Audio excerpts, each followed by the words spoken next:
I hit this issue today and here is the quick fix that solved it. If you're having trouble logging into your Vodafone account, follow these steps to get back on track. Step 1. Check your credentials. Make sure you're entering the correct username and password. Double check for typos or case sensitivity. Step 2. Reset your password.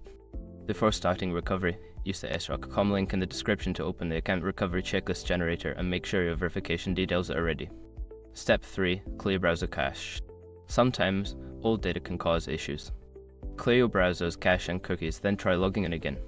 A quick gotcha on Chrome, you can find this option under More Tools, Clear Browsing Data. Step 4. Disable browser extensions. Certain extensions can interfere with the login process. Temporarily disable them and attempt to log in again. Step 5. Try a different browser or device. If all else fails, switch to a different web browser or device to see if the issue persists. This can help identify if the problem is with your current setup. I hope these steps help you resolve your login issues quickly.